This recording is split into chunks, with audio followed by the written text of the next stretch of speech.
Welcome everybody to workshop session 3 under the title of Partnering for Smart and Sharing Cities.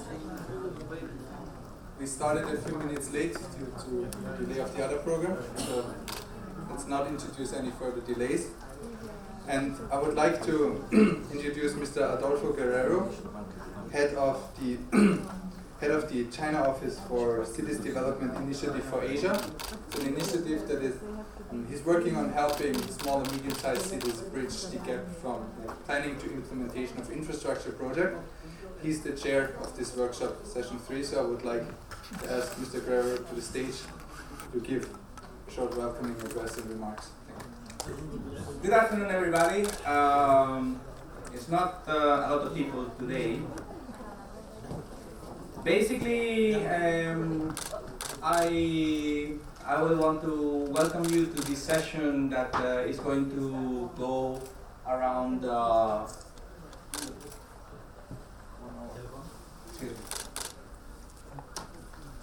is going to work on or talk about how cities are helping each other in order to get into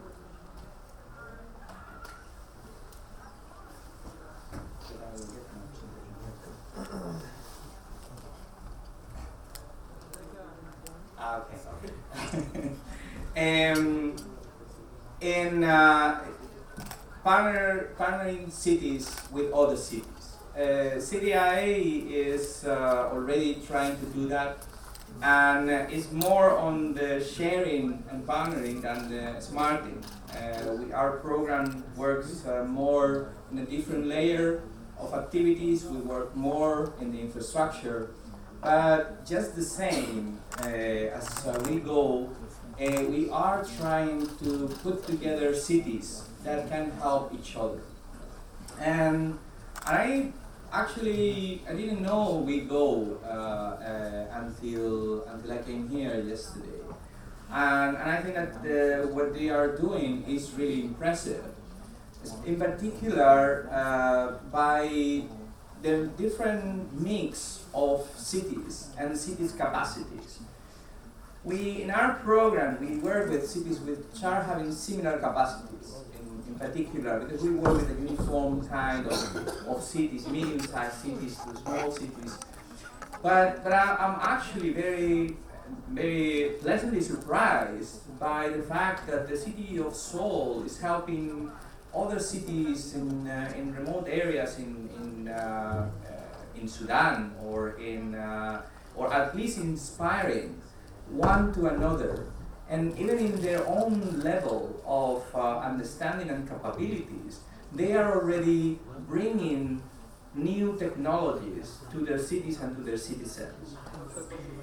At the end, this is actually the bottom line, and what I wanted to emphasize here is that cities are the drivers. Cities are the ones that are having the largest amount of population living in the world, now a little bit over 50%, but 2/3 of the population will be living in cities in only about 20 years' time.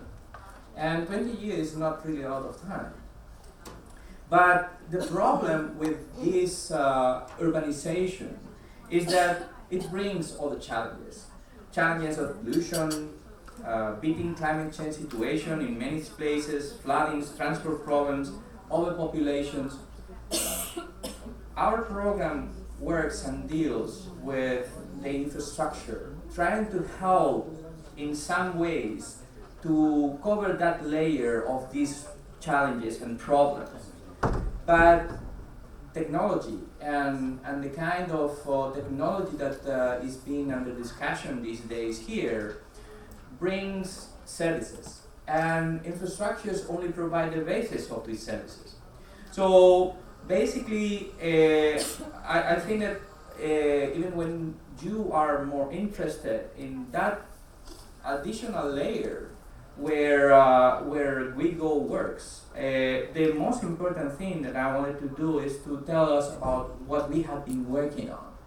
We have been working on a different layer, and we have been doing this on point to point. CDIA helped in different cities, and we've done it pretty well. In the past 7 years, we worked with nearly 100 cities, and we did not only prepare these infrastructure projects with them, we helped them to understand better how these projects can be successful, and nearly half of them had been linked to finance, and a few of them, 20 to 30%, and I don't know the figures right now, had gone for implementation. And implementation, we are talking about projects that are billions of dollars in some cases, or if they are smaller, for smaller cities, represent a significant investment. So we work with them at a very upstream part of the process, and yet we have helped them. But our program is really small. We can only help a handful of cities in Asia. And we are also unable to reach all countries in Asia. So what we are working now is more on the WeGO strategy. We are working towards getting those cities to be centers of learning for other cities, to get these cities that had already experienced CDIA assistance to get into assisting others, making them sharing what they learn, and basically getting additional assistance from not just CDIA, but from a network. And this is pretty much what WeGO does. Is you are here, and whatever is being said here today from the city of Bejoglu or San Fernando La Union will be probably enlightening other cities. And well, although our approach is more direct into helping for their particular expertise and experience with CDIA, I think that is very important that cities are helping other cities to learn whatever it is. And at the end, making this a larger program. In WeGO, it may not be a program, but it might also contribute significantly to all these things. At the end, what we have to do is to get an exchange of information. And today we are having some of these into the presentation of the speakers. We are having different perspectives from different parts of the world in how they learn from other places, or how their programs are progressing with assistance of others. We are going to dig on this learning and between cities, what we call it centers of learning, in a conference very soon in Manila. This is, if whoever is going to be there or interested to be there, will be more than welcome. What we're trying to do is to gather more information precisely from those cities that we work with, and cities that we are willing to work with, or they are interested in working with us. So this is all for my remarks. We will just listen to the rest of the participants in the panel, and at the end of the session, what I will want to see is that we make this a learning experience, and we all participate and contribute in getting to know more about the other cities and what we are doing.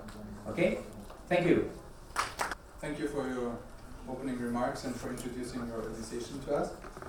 We will now have 4 thematic presentations, followed by 2 city case study presentations. And as we're already running a little bit late, I would like to ask all the presenters to do their best to stick to the allotted 10-minute time frame. And these presentations will be followed by a panel discussion and Q&A session. So if the audience has any good ideas, any remarks, any questions, please note them down, and I hope for an active participation after these presentations. We will start the thematic presentation with a presentation by Mrs. Mary-Jane Ortega from the International Council for Local Environment Initiatives, or ICLEI for short. We'll talk about green technology for smart city growth. An international organization, whereas CityNet is an organization for Asia Pacific.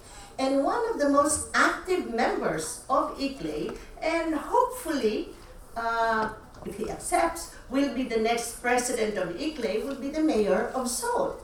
And with this, we can see that with the presidency of WeGO, Mayor Park Won-sun, the presidency of ICLEI, also with Mayor Park Won-sun, and CityNet being hosted by Mayor Park Won-sun, these different organizations will no longer be working in silos. These organizations will now be cooperating and networking with each other.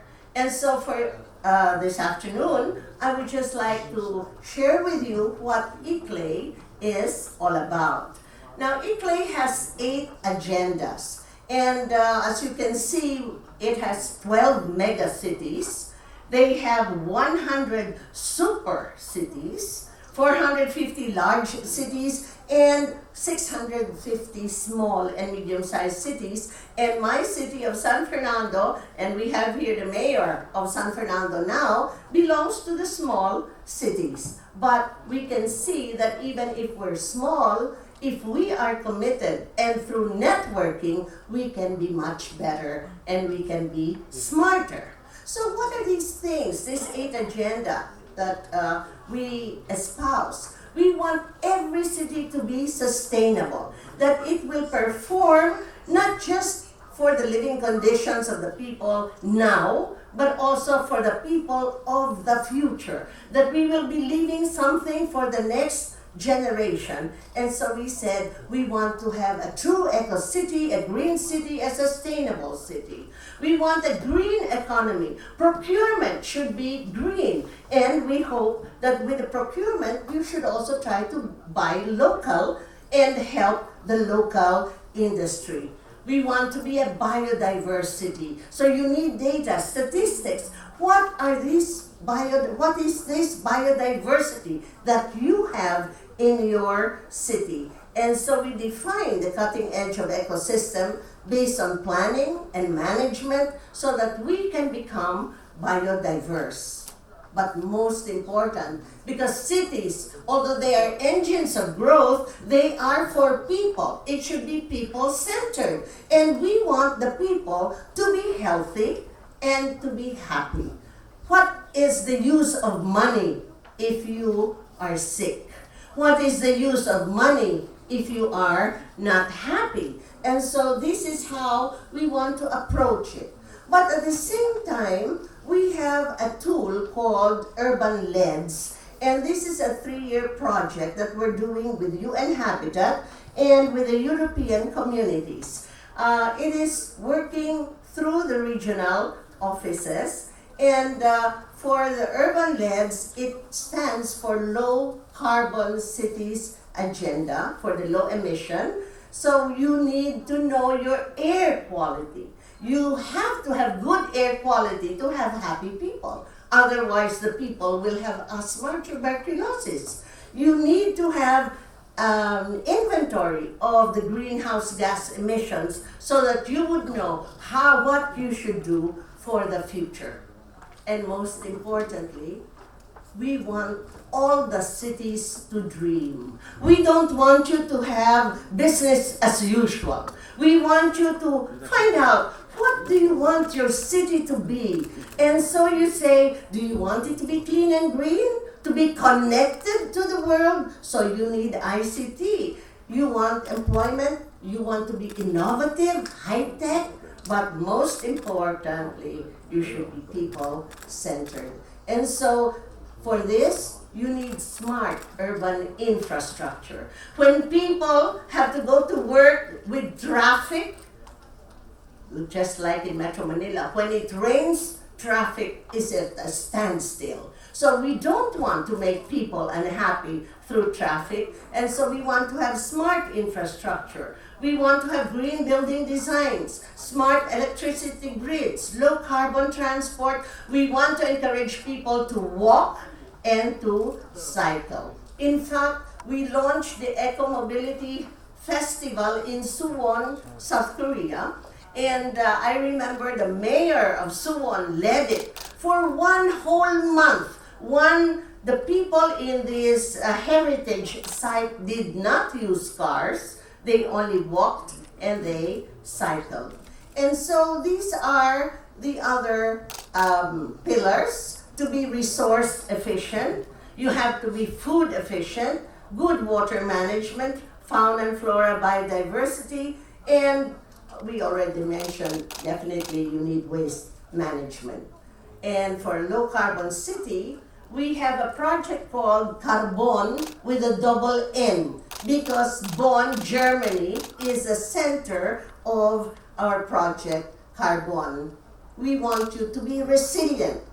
And so we are part of this vision. And we have been working in Indonesia, and this is how I met the Secretary General of WeGO when we talked about our project in Bogor, where we went back to the future and we looked at the old town, but we decided that we should help them with a sustainable design, an eco-mobility facility, and a revolution in its transportation. We worked also with Kota Balikpapan, and with this, we now have another project, and this would make Andres happy. We have GIZ working with ICLEI, and that's the German cooperation. And we have the integrated resource management in Asian cities for water, energy, food, and land use. And these are the participating cities. We want sustainable wastewater solutions, and we have a tool called HEAT, so that you would be able to know your emissions, and this toolkit is shared with members of ICLEI. So as you see, this is what WeGO can do with ICLEI.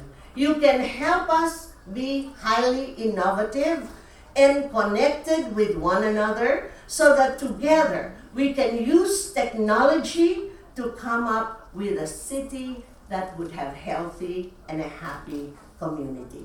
Thank you very much, and let us all be one. From UN-APCICT. Thank you, guys. I think we have many people than I expected, so and I have a problem. That's good news. Yeah, but I'm getting nervous now. I have a problem. I cannot stand there, so please, I have to be here. So, okay, as you said, in fact, I was asked to present on the role of social media in engaging citizens. So, and then how to connect this to development. You need to operate that. Oh yeah. Thanks. So I tried to do that. My presentation is, I'm also assistant professor at Korea University of Technology Education, so just in case. If my ICT consultant doesn't work. We'll have Oh, turn it on. Okay, my first part I would like to present about UN-APCICT. That's where I work as a consultant. So I just wonder, anybody know UN-APCICT? Anybody heard? You heard? Good. I have a prize for you then. Yeah. Oh, great. Thank you. Yeah. So, and then I will go ahead with my presentation about how to use social media to engage citizens. So UN-APCICT is stands for Asia, Asian and Pacific Training Center for Information and Communication Technologies for Development, and it's the regional body of UN-APCICT, and it was established in 2006, and it's located in Incheon, South Korea. So what we do is that our mission is to use ICTs for socio-economic development, and then to do that we have three. Where's the pointer? Okay, like training, research and knowledge sharing, and services, advisory services. So these are mostly provided to developing countries free of charge. So and then to achieve that goal, we also have modules. Published several modules like this one. I gave it to her. I have some here. I can give it to you guys if you're interested. And these modules are specially tailored toward government officials like you, okay, or city officials. And there are many of them. You can see here almost 11 and 12 is coming. And the one that I brought here is the 11th one, social media for development. And this is much related to this talk, so that's why I will provide some more information about that. And then the good thing is that these modules are available in local languages. It has been localized. So you can see maybe your languages here, like English, Romanian, Russian, Indonesian, Vietnamese, and many more. So much easier for you, since we know that people in developing countries do not understand English, so you need to have your own language modules. And this is how it works, the rollout, the academy. Almost 29 countries, and some it's going on. And then this is the one I was talking about. The main idea behind this one, since social media is so in, everybody's talking about, so this model gives you a basic idea about social media, what is it, and how to use it in government or in public sector, and how to use it for development. And then there's another module that is accompanying this one. This module is online, and by the way, I'm authoring this one. So this one, the first module talks more about what is social media, and once you start, okay, I understand social media, how to implement it, then we use this module. This is a detailed step-by-step approach for implementing social media tools. You can find it online in this link, so it's free to download. And now let's come to my talk. About social media. So let's first understand what is social media. I wanted to forget about Twitter or Facebook when I say what is social media. So social media can be any tool that can help us do these things, participate, collaborate, create, share in many contexts. So now this means that anything is social media that can help you do these things. So it's not only Twitter or Facebook. Okay? And some examples of social media are here, like blogs and collaborative projects, online communities, social networks, and DDC, or any other content, user-generated content system can become social media. I'm giving this definition because I will give some examples that you think it's not social media, but if you follow this definition, it is. So now let's go to urban city engagement. I like to say that when you talk about city engagement, it is not about technology, it's not about social media, it's about the culture. Okay? So is an urban or city culture of transparency, openness, sharing, collaboration, and social media just facilitated. So that means that you have to bring the culture first. And if you don't have the culture, then using social media or any other technology is useless. First, you have to bring this culture into your government. There is a culture of openness, participation, and transparency. That's the difficult part. Once you have the culture, then you can use any tool to write on it. Okay? So, yeah, this is much related to China. Yeah, this urban engagement is like yin and yang philosophy. They say it's like two opposite forces that balance each other. So citizens and governments, they are balancing each other. They are helping each other. And it's like not the previous age where government is a different thing and citizens are a different thing. And here we talk both are same things. So now I have one question more. I'm a professor, so I ask many questions. So anybody using social media in the cities? Yes. Yeah. What do you use? Twitter? Telecenter and Seed community, and then I have more than 4,000 blogs, pictures and blogs. It's blog. Okay, good. Blog. Maybe using Twitter. Somebody using Facebook. Yeah. I mean, if you are using just Twitter, Facebook, or blogs, you are not alone. This is what it looks like when we did a study on how cities or governments use social media, and we found that, in fact, majority of them think social media is about posts, likes, tweets, and shares. And then where a small number think that is about these things.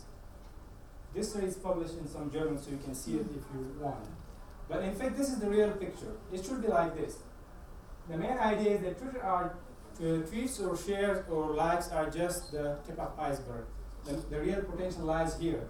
It's about mass collaboration, co-creation, crowdsourcing. That is how you should use social media to create value. Okay, that's why I say culture focus. If you understand the culture, then you go toward these things. Since this kind of things requires culture change. Okay, now let's come to urban engagement through social media. Now, the title of the presentation says that urban engagement and development, well, I should confess that urban development is a big hairy animal, so I cannot explain everything here. But we can assume that, okay, once we have social media engagement, then we can have some kind of development in the city. That's an assumption we have to make. So when I see urban engagement, it has at least 4 dimensions. Urban engagement can mean sharing, participation, collaboration, and openness.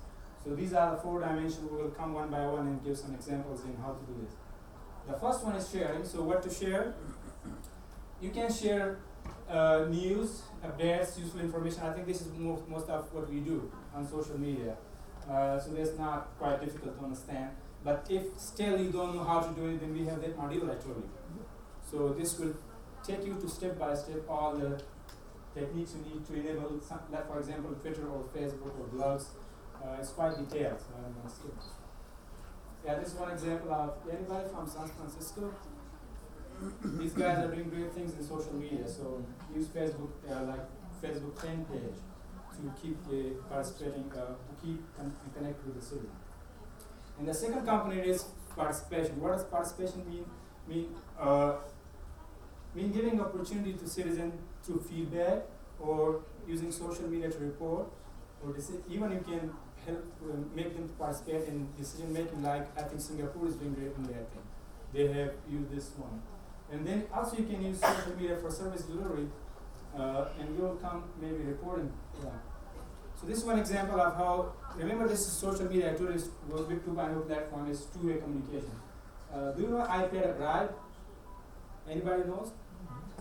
You know it? Yeah, okay. iPad a bribe. I think Indian friends should know. This is Indian online portal where citizens can report if they had paid a bribe or not. And then government can take action. And they communicate with it. So this is one way to say we are allowing citizens to report problems. Yeah? And then this one is another one. This is citizen to citizen. Citizen providing services to citizen. Yeah?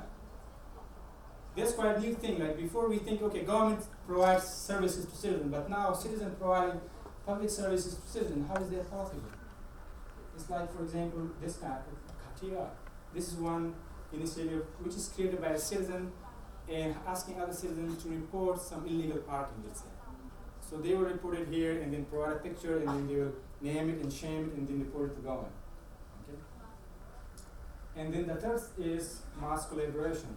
This is the real function of social media, to use its collaborative power. Okay? And mass collaboration can take different forms. For example, citizen to citizen. Is cities to citizen. That is the conventional one we do. We try to provide some collaborative services through citizen. And then cities to cities, you guys know this one. But this one is quite new. I said citizen to cities. Citizen can provide services to cities, yeah? And then citizen to citizens. Yes, I gave an example before.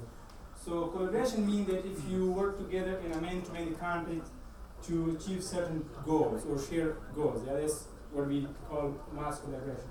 So this is an example of crowdsourcing or citizen to city, citizen providing services to city. Anybody know this one? Adopt a fire hydrant. If you want a book, you know it. Anyway, this is, let's say in this city, let's say this is, I think, Honolulu. When there is or Boston, sorry. When there's snowfall, so that fire hydrant gets stuck in the snow. And then government used a lot of resources, money to dig them out. So what they did, a genius idea, that they created this collaborative platform. Ask people, can you adopt one of them like you adopt a child, yeah? And then once the snow, you have to go and dig it out. Okay, 1 minute. So this government has to do nothing, just citizens are adopting and they are helping, yeah? And the same is Fix My Street. This is another one, citizen to citizen, created by citizen for citizen, and if there's a problem in your locality, some broken stuff, you report it here, and then open city. This is the final thing. I have 1 minute, so I should be quicker. I don't know, 10 minutes enough for confusing you, not for inspiring you. Yeah? So openness, I think you guys heard a lot of discussion of openness, this one, so you have good ideas. So what does openness mean? It can mean opening government data or reports or spending budget, yeah? So openness, some example, let's say this one, the city of Ottawa, they open a lot of data.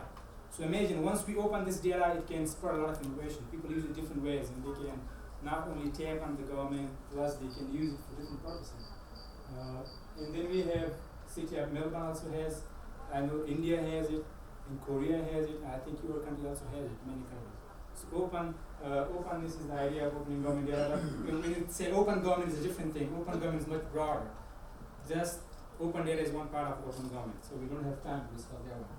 But I just want to tell you at the end, give you 50 seconds, that when you think of social media, please do not think that it's not just like and tweet, it's more than that. It's about collaboration, it's about culture. And then one important thing that on my personal experience and with discussion with other friends, once you establish social media presence, you have to sustain it. I mean, it's easy to create a Facebook page or thing, but to sustain it is really important. And you should have monitored analytics, like Professor maybe talk about analytics. You have to analyze the data, what people are saying, and then be responsive, otherwise you lose fast. And then you should have a sound social media strategy and policy. It's really important. And you have to have technical, financial, or human resources to handle this. Yeah. So yeah, that's it. Thank you for your time.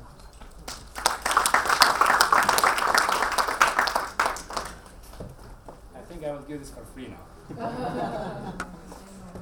Sorry for cutting your presentation short, but I'm pretty sure this interesting topic will pop up again in the panel discussion and the Q&A session afterwards. It's available online, so you can download it. Yeah. Our next presentation will be by Dr. Bernadia, Tjandradewi, the Secretary General of UCLG ASPAC, the United Cities and Local Governments Asia Pacific. And from the level of the citizen and social media engagement, we now shift our attention to the level of local authorities and local governments.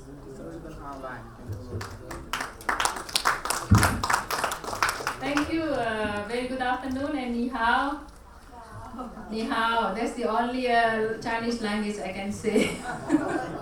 Although I've been here many times, but I hope I can speak more Chinese in the near future. I'm very, very thankful to WeGO for inviting me. This is very important event. This is why I came. Because of the topic, as you know, everybody put the priority of promoting e-governance and have more transparency and also increase efficiency. And some of you may have met me when I was with CityNet, program director for 15 years, and last year I came back to Jakarta.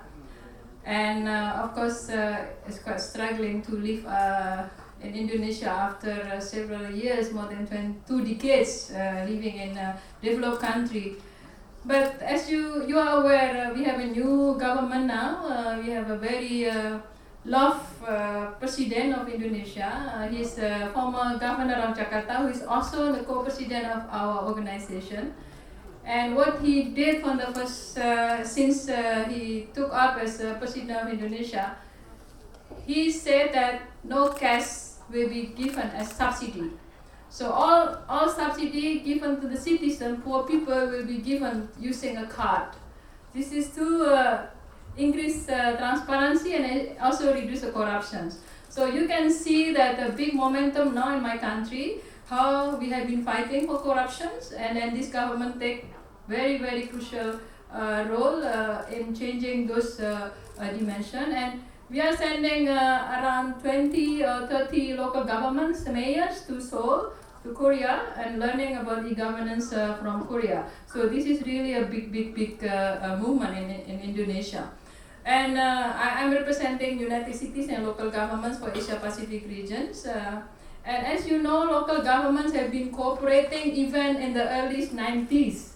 I don't know if you're aware of EULA, International Union of Local Authorities. It was set up in 1913.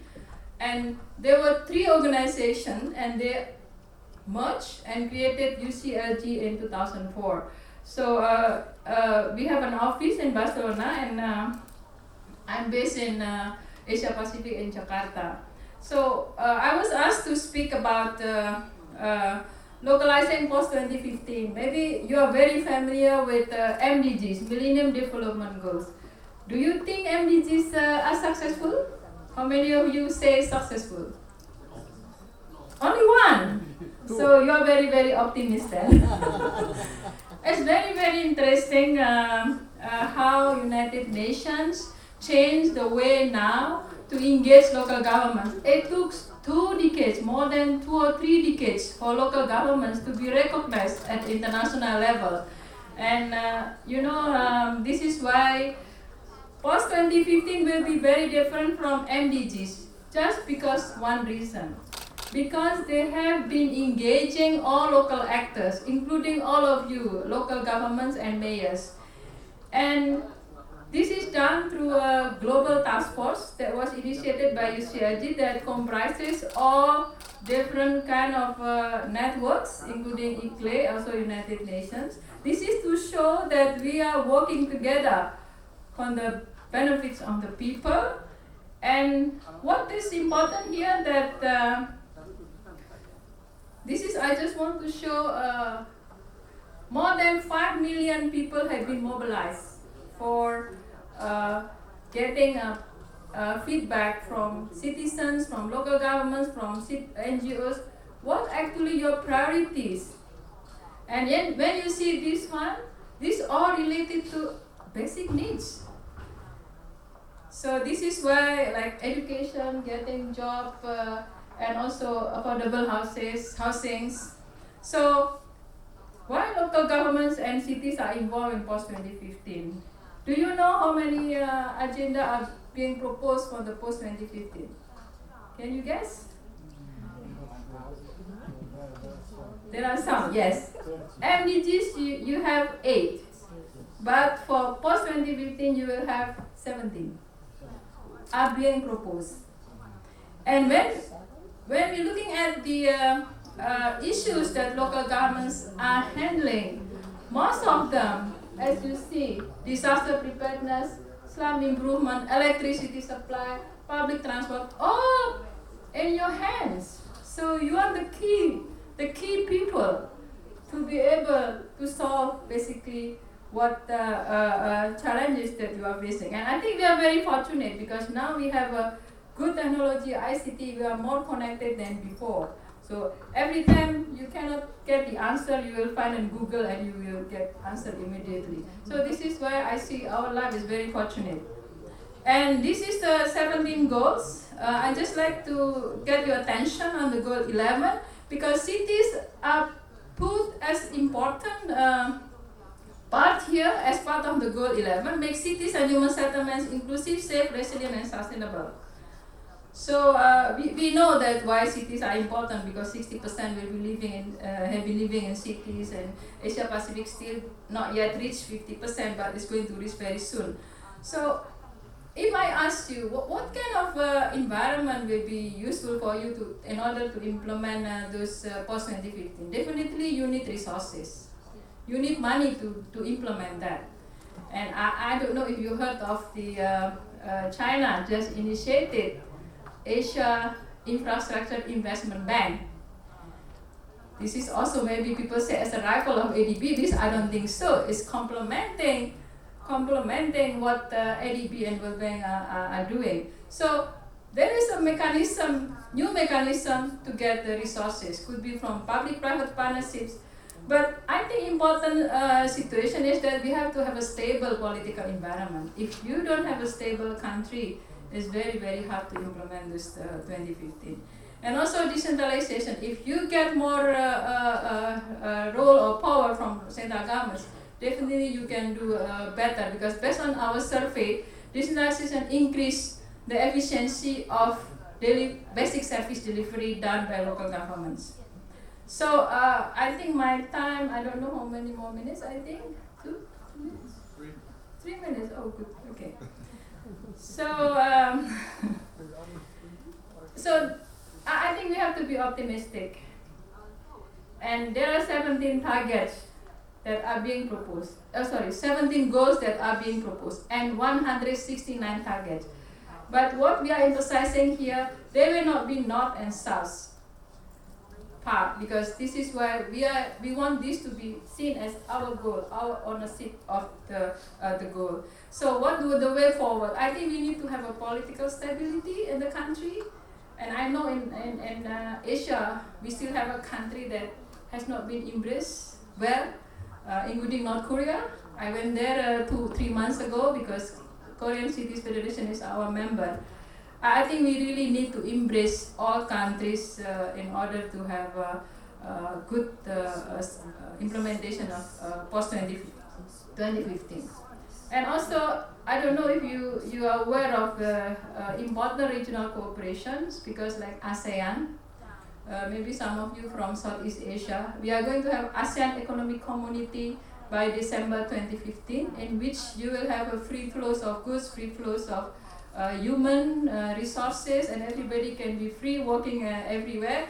So that's why I've been telling to taxi drivers whenever I take taxi, you really need to study and learn English. That's the most important thing you can compete if you want to really get benefit on it. I also talked to Mayor of Surabaya what you have done in order to prepare yourself for having for meeting the ASEAN Economic Community. Most local governments are not ready for have open trade, openness in terms of human resources, and also in strengthening the small medium enterprises.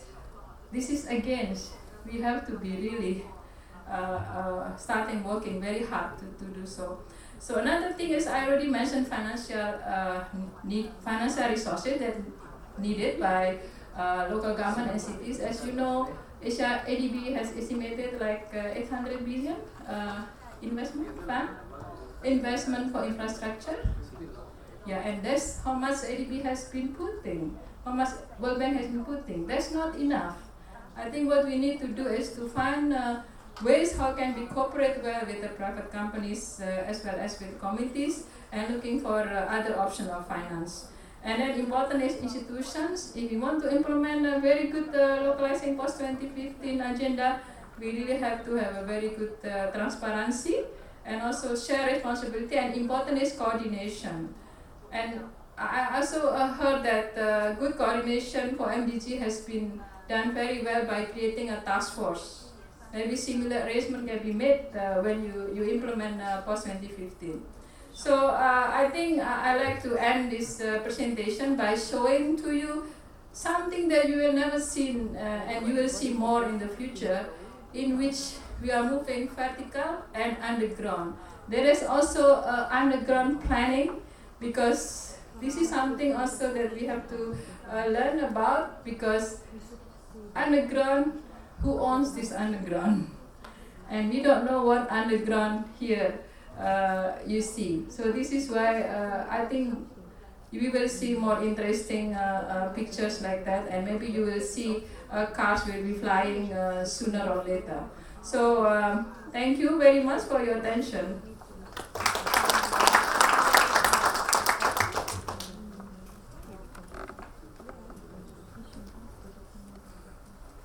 Thank you very much. Our next presentation will take us from the Asia-Pacific region, basically to the other side of the world, to Brazil. And Mr. Rodrigo Bandeira de Luna, director of the Instituto Cidade Democratica, will talk about the partnerships for a social participation ecosystem, a case study from Brazil.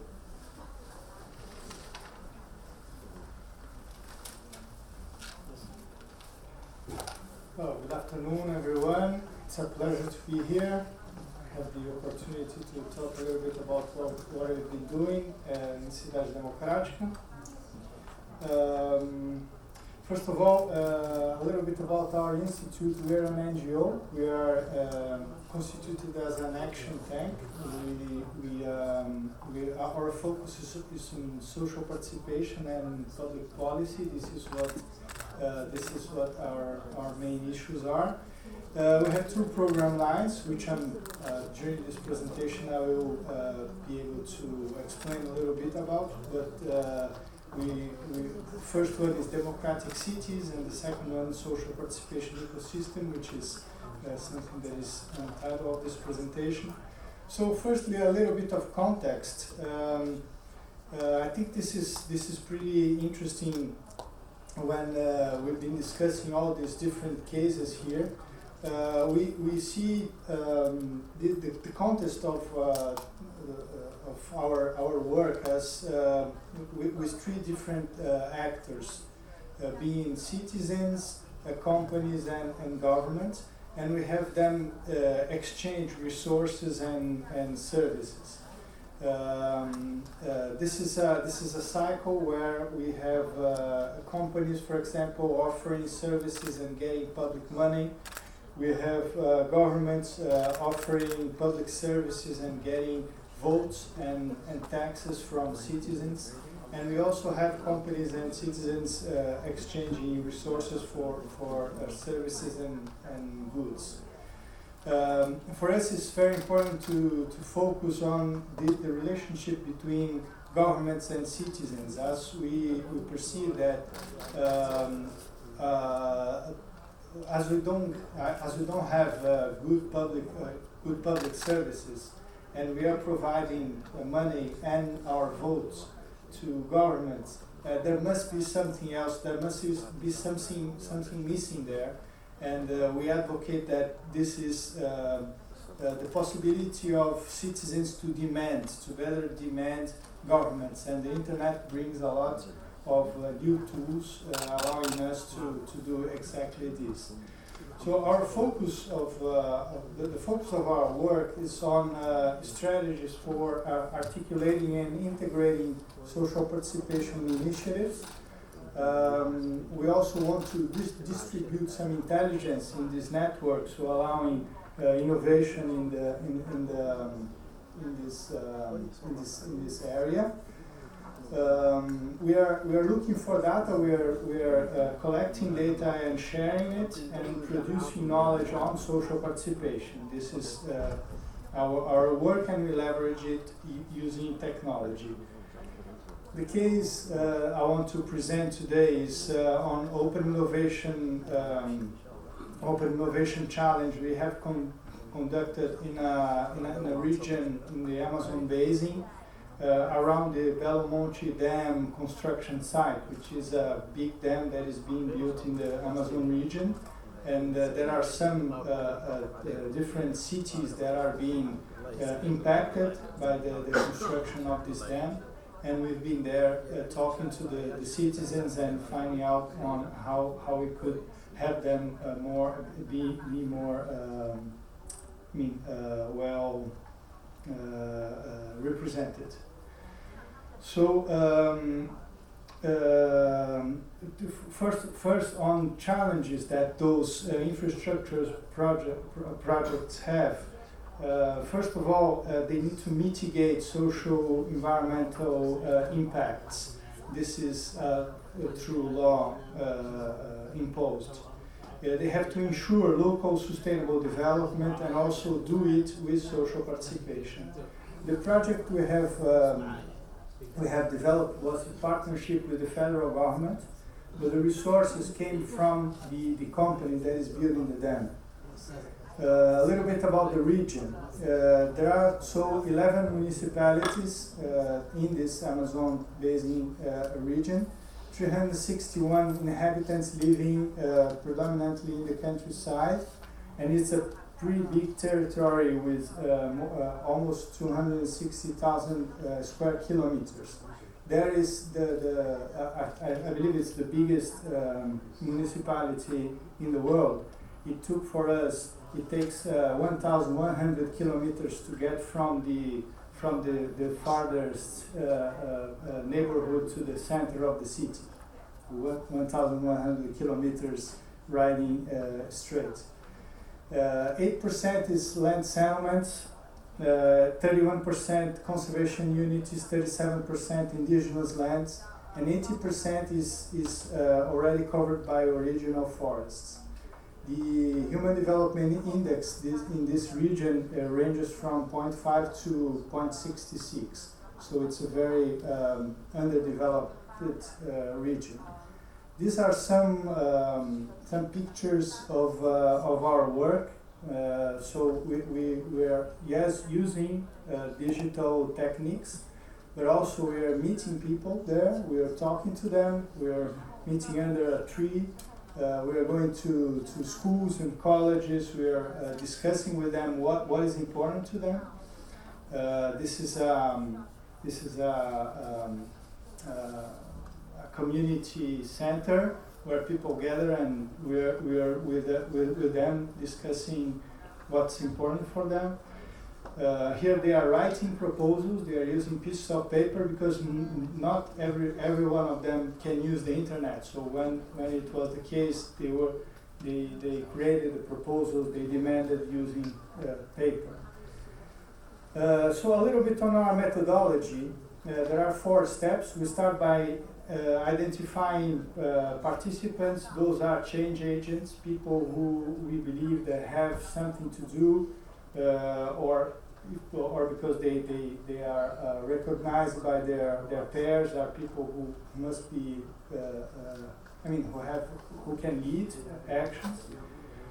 After that, we define a little bit, we discuss a little bit about this challenge, attributes and scope, so territories that will be subject of the challenge, and also specific teams and categories to recognize the best demands proposals.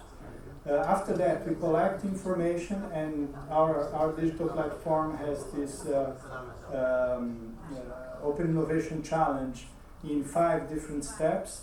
And after that, we analyze, we report, and go to direct political action, which can range from a variety of different ways.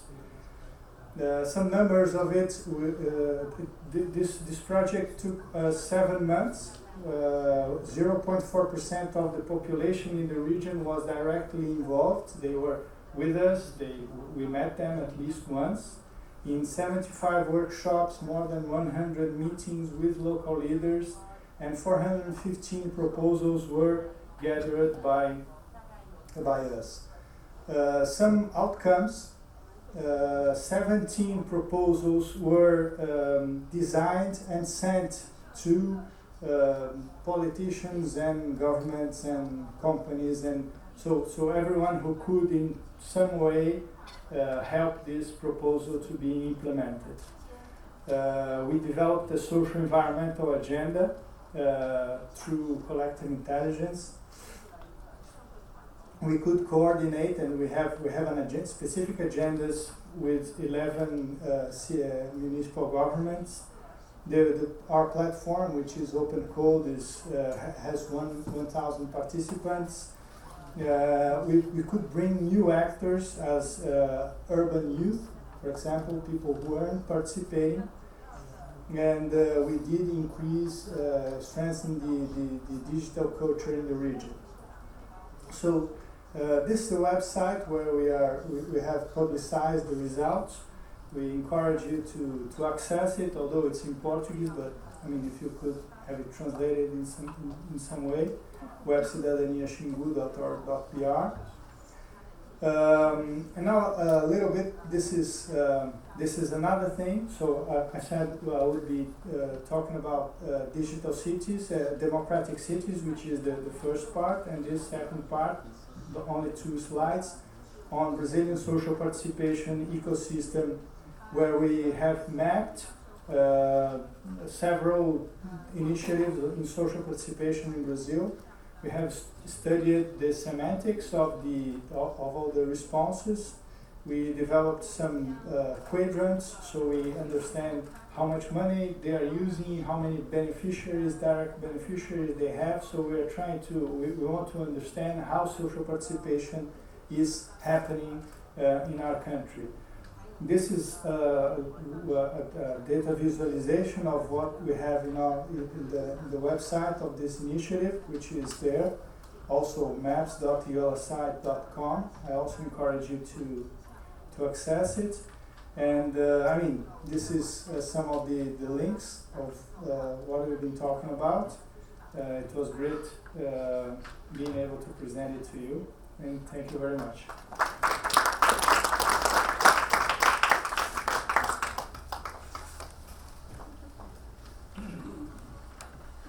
Thank you for sharing your insights and the case from Brazil.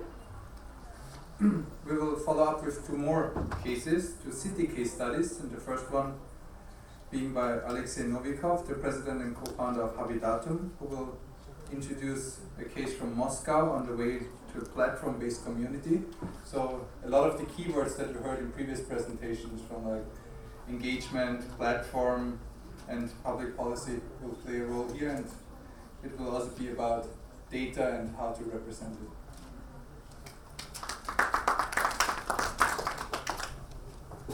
Thank you very much. Very good afternoon to you all. Thanks for carving out some time to be here.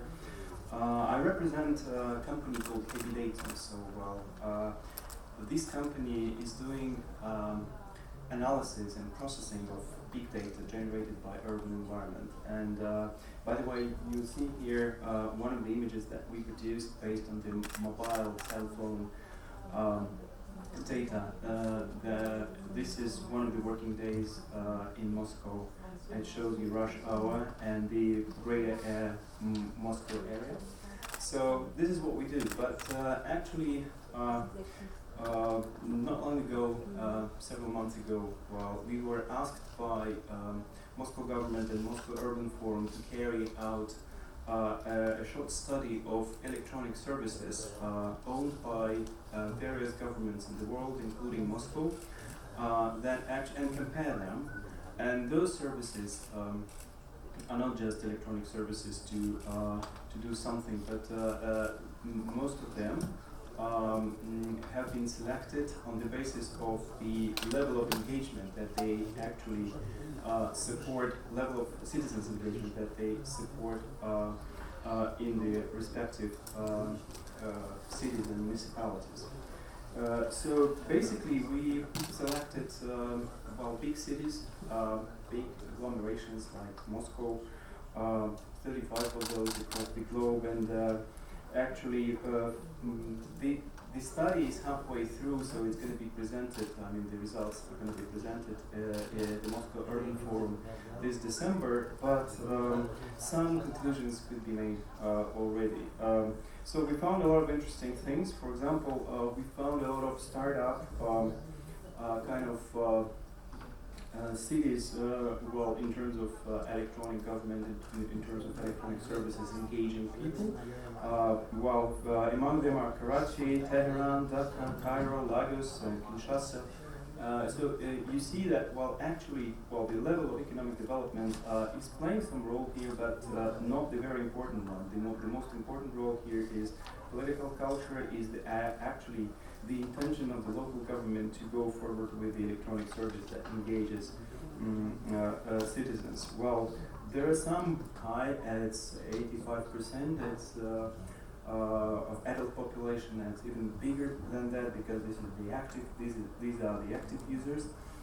And now, after 3 years of efforts done by Moscow government, you see about 15 million requests online to the municipality online services. So this is an extraordinary progress that has been made actually over the last 3 years. What can we actually, what kind of ideas we can generate from this study which we just carried out? One of the big ideas, I think, is that most of the cities are focused on the usage, and this is a very good thing. So the usage should be up definitely, but the most important thing and the realization of this idea is coming more and more. So that access is much more important. The opportunity is much more important, even if the usage is not very high. It's okay because maybe the demographic profile doesn't work in favor of it now, but it will in several years. So the electronic service that engage people into self-management and self-government actually is a public good, the same similar to what you have in the city, like roads and whatever, schools. So the opportunity is much more important than usage. Also, many cities start this process despite of the political culture actually, and trying to focus on technical things, engaging people into collaboration with the government regarding certain projects. But the interesting thing is that the more successful you are with engaging people electronically on certain technical, professional issues like urban zoning or whatever, communal payments, the more kind of participatory culture you get at the end, and this is all about civic engagement at the end. Of course, there are several nuances. For example, in UK, so people are much more focused on traditional local government, transparency issues. In US, more about data. In countries like Russia, for example, more about technical aspects of the service. But at the end of the day, it's becoming a civic it's becoming a civic issue, civic value, and civic system, and it should be and will be definitely integrated into the all the crowdsourcing kind of data system that you have in the area. So, like it happened with Moscow, for example, which has 4 digital portals, and all of them are now integrated with the self-supported resources produced by public. Effectiveness and efficiency, of course, you can have a lot of KPIs. For example, while the Moscow State Service Portal is focused on KPI, for example, reducing the time to respond to any possible request. But one thing is to reduce the time and actually to be responsive, and this is very good. Without this, it's not working. Another thing is how you can actually resolve the issue. So basically, it leads us to the next stage when you can see that the cyber dialogue actually launches a very large-scale public policy reform within the local government, like in Moscow. The federal government in Russia tried to actually carry administrative reform of the whole country for many years, with some success, but with no breakthrough kind of achievements. In Moscow, over 2.5 years, while the administrative reform, the interjurisdictional coordination between various agencies within the city administration actually have gone through revolution, and the response time now is reduced to 2 to 5 days. And actually, this is not just about response time, it's also about the solution, because while the mayor of Moscow requested all this data to be presented to him every week, and he judges, his administration judges the quality of the agencies, Moscow agencies, based on the data that is produced by every electronic portal. So administrative reform, interjurisdictional cooperation is one of the biggest value that this kind of work can produce. Actually, most of the cities that we analyzed are on the way to so-called platform-based communities. So the platform-based community, I think this is a very big unknown, but you can see how much money, for example, the service that allow you to avoid traffic jams, which is working through mobile application, how much money it can save from the city budget, billions of dollars in the case of Moscow. And the more the so-called collaborative consumption economy is developing with help of the city services and the independent public services like we've just heard about. So the much more different the whole economy, the urban economy is becoming, and with lots of new resources and with lots of new opportunities for savings. But how could we know that? So one of the biggest challenges in all these services that we analyzed is how to use the data that is generated by the environment, online dialogue environment, because every request, and we have millions and tens of millions of those, is part of the data that can be analyzed later or online, and this is what we do In case of Moscow, we've done this project in 2013. We visualized, well, the data generated by mobile phones and by social media for the Moscow government, and created a number of online real-time visualizations that actually help local governments to reveal previously unseen structures.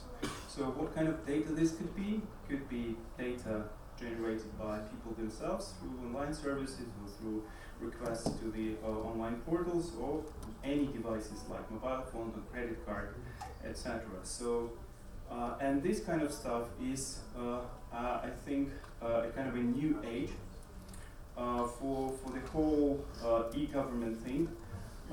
We have a lot of colleagues across the world who are experimenting with this kind of data. A lot of issues are in front of us, such as legal issue related to privacy of the information, and some regulatory issues related to certain industries like telecoms, for example, but they are all solvable, and so you can really see how many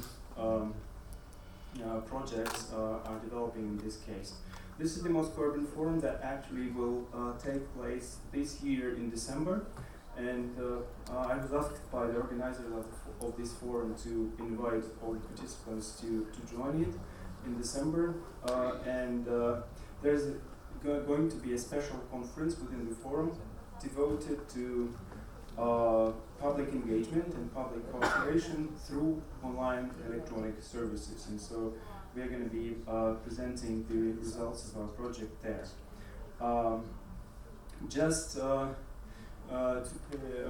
To inform you that in my presentation you have a lot of video materials showing digital visualizations of in Moscow related to certain themes, like, for example, security and comfort in the city, analyzed through semantic streams and mobile phone signals. So you can click in and look at this. So and those who are interested, I brought my computer here. The presentation, so I'll show this to you real time now after the session is over. Thank you very much.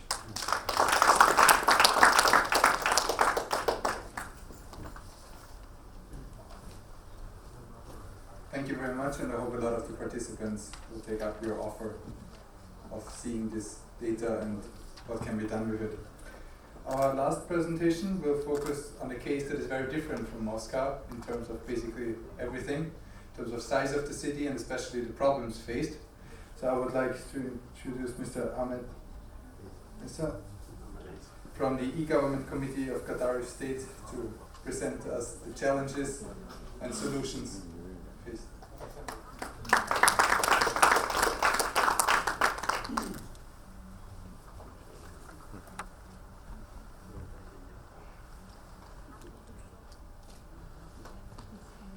Okay, thanks, and thanks to the WeGO for giving us this opportunity to speak to you. It is my pleasure to speak about Gadarif State and Gadarif Diversity Organization in empowering digital inclusion.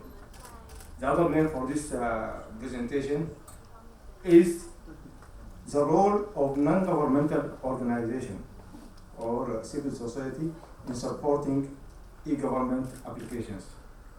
And if you have any questions or any time you need to contact me, here is my email on this website. Gadarif State is eastern part of Sudan, with the Gadarif city as a capital, with more than 360,000 inhabitants. And Gadarif Mechanized Agriculture Corporation is the biggest rainfed agriculture project or scheme in Sudan, where more than 8 million acres of land are grown with sorghum, sesame, millet, and other crops. Gadarif State also is rich in natural resources. There are more than 5.5 million acres of natural pastures. In addition to that, there are more than 8 million animals, different type of animals, camels, cows, sheep, and every kind of type of animal you will find it there. In addition to that, there are much resources in gold in Gadarif. Gadarif state is the first state in Sudan to host the information forum, which is held by the National Information Center in Sudan in 2007, in March 2007. And it was the first state in Sudan to have the certificates of elementary school being set online in 2007 when Dr. Abdurrahman Khidir, he's a state now, the mayor or the governor of Khartoum, and he was a former governor of the Gadarif state.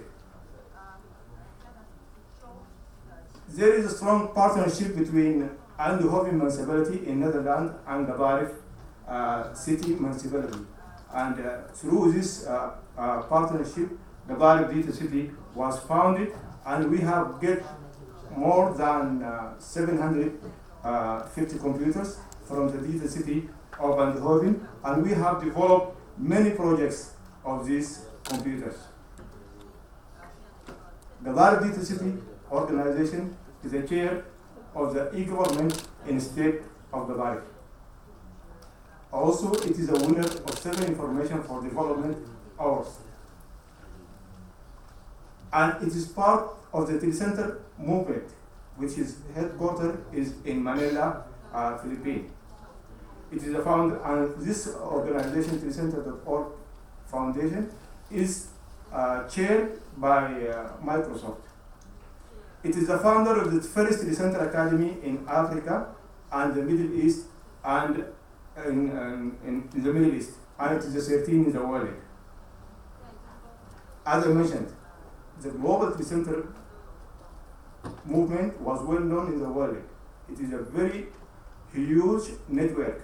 The registered participants are more than 87,000 telecenters in 76 national network.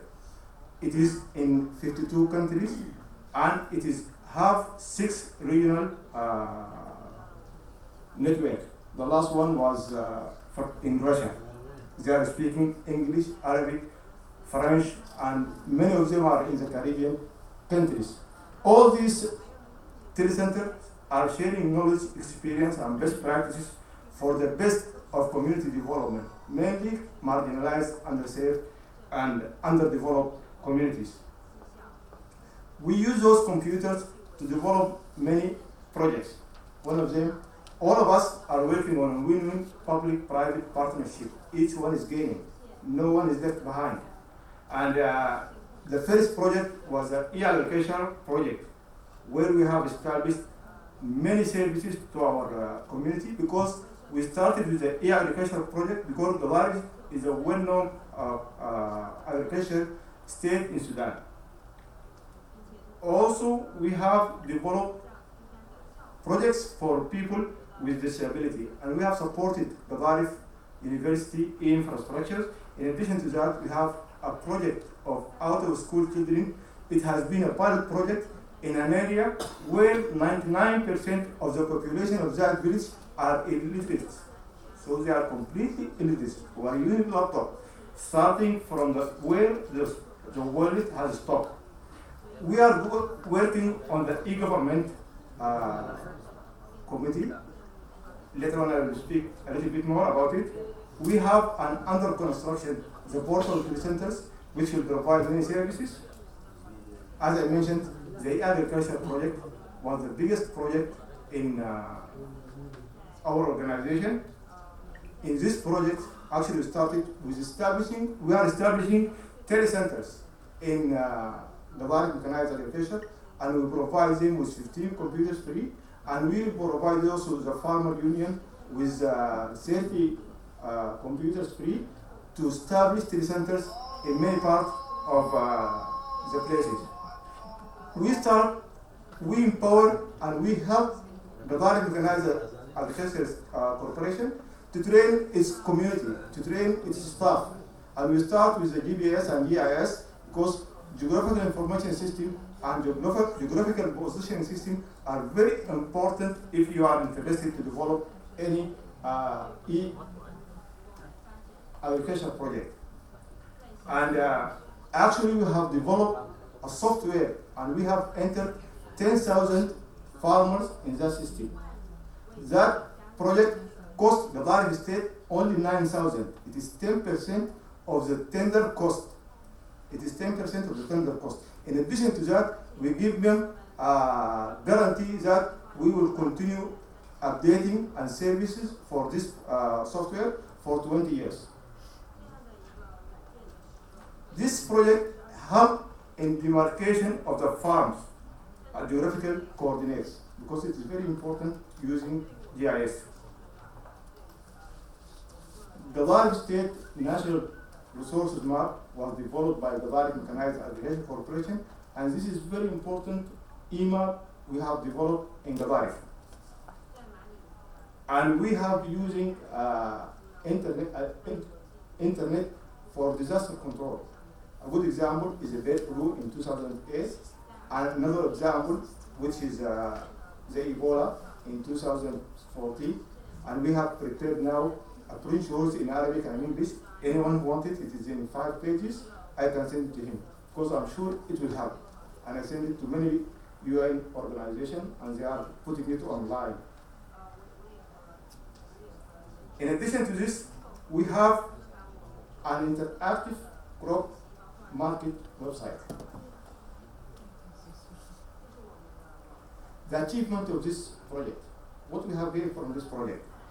Actually, we have done capacity building and training for many of the agriculture staff in the very mechanized agriculture scheme, and we have helped GMS, the Very Mechanized Agriculture Corporation, to develop the EMAP for the national resources of map of Gadarif. This EMAP helped in solving the conflict between the farmers, shepherds, and forestry. And there are many wars took place between farmers and the shepherds. A good example of that was Darfur. When this problem started, it started between the shepherd and the farmers, because they get their animals in the field and they have a problem. We allow farmers to the accessibility to the crop prices online, and we have a good website. This project in the future, even for the nomads, for illiterates, they can use a laptop. They are using the out of school children, as you will see, for detecting grazing area and other resources, because the nomads can ride or walk on his camel, and he look for better grazing area and food, for better resources of water, and that will help him save money, save time, and also it will save his animal a lot of energy that is being exposed on traveling from place to another place. So he needs only one person to travel with his laptop, and he detects the grazing area. An important thing also about this e-agriculture project is the transactions between the Gadarif Mechanized Agriculture Scheme and the farmers. Before, it has been done in 3 days. Now it can be done in 10 minutes if you have your money available. In the future, we are thinking about the agro-mobile agriculture service. This mobile we are developing with the Drishti organization in India, and this will provide 6 services to the farmers, including crop prices, animal prices, fertilizer application, agricultural news, and agriculture online support. For example, if you have been hit by an insect or any disease, you can just make a photo of the insect or for the disease and send it to us, and we will send it to Gadarif Research Station. They will replay what is going on, what is wrong, what we have to do, and that will help. So we are discussing this with Chengdu City yesterday, and we are appreciating if we can get support from the WeGO members to help us to establish this system because it is very efficient for us for many reasons. The other project we are working with Wisconsin University in USA, and we are working also with Raising the Floor. It is an organization also in Netherlands, and in Switzerland, and in USA to connect even illiterates or low-skilled developed farmers. If you have a low skill on computer, you can connect using your voice. Okay. The telecenter, portable telecenters, is the one that can provide many services. In all cases, we are going to disseminate or to use 4 types of dissemination. We can use our website, or SMS, or mobile, or and in all cases, we will get 40% of the every SMS being sent by the operating organization. I'm not going to talk about e-government. I'm not going to talk about Gadarif University support. I'm not going to talk about out-of-school children. Maybe later on in the discussion I can go on it. And also I'm not going to talk about people with disability. If you have anything, in all cases you will find the presentation on the website. Many challenges, I can go on it when you are there. In all cases, all your conference will be online tomorrow. After I go back to my country, you will find it online. All the pictures, all the photos, you will find it in telecenter.org.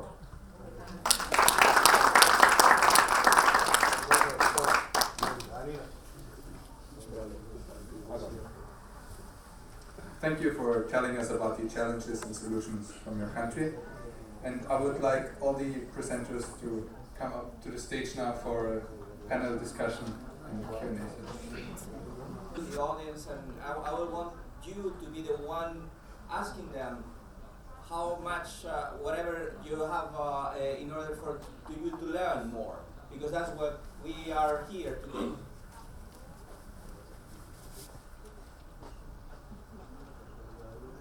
No.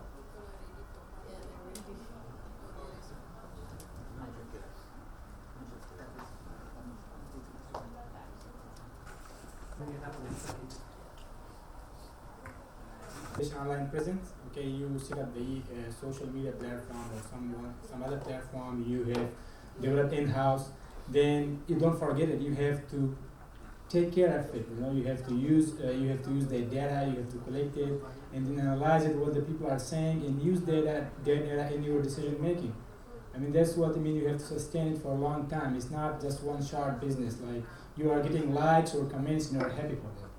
It has to go ahead with using their data, like Professor explained. You have to analyze it. You have to use analytics, and then you have to be responsive to the citizens. I mean, it's not just social media. It's two-way communication. What happens is usually when governments or cities they establish online presence, but then they forget it. In this way, in fact, it's negatively affect their perception or their reputation. That's what I mean. You have to sustain. I hope it's clear. Yeah? I have one quick question to Professor from Moscow. You have a nice tool, as far as I understand, it's like analytical tools to analyze your comments and data from media. So most of the thing guys will be thinking how we can use it. Is it free or we have to buy it or subscription based? How we can use it? Thank you very much for this question. This is the tool that we are experimenting with now, so it's absolutely free, and so we will be happy to fill the data from various cities into this tool in order to benchmark one city against the other. I think the e-government is extraordinarily important source of information. It's not just the way to facilitate the services, it's also a source of, if you want me to put this as an alternative statistics, right? So in a number of developing countries in Africa, and we work with the World Bank, for example, on that. So you don't have an access to traditional statistics. So sometimes it's really difficult to actually monitor some infrastructure projects or some projects related to disaster areas. but you do have this communication with the either electronic services provided by the government or just mobile phones that work across the whole world. And so it's easy to get some alternative data. And this is what we are trying to do now. It's not commercial, it's just an experiment that we would like to do, and then by sharing this information, I think we all can benefit. Yes. I would also just like to thank the WeGO organizers. Because of WeGO, we're now looking at each other, because we said with Sudan that we will be meeting after this. And I will be approaching also our partner from Moscow, Professor Alexey, because I'll be attending the Moscow Urban Forum to be talking on city development strategies. And of course, Bernadia here and I have been partners for quite a long time. So thank you to WeGO for making things happen so that we can network with one another. And of course, also thank you to our... One way. Yeah, I would like to send one word to you for who want to do it. I advise most of you, if you want to develop himself, to make the internet his friend, one of his friends. Not his wife. Well, thank you. And thank you also to our session chair and to all the presenters.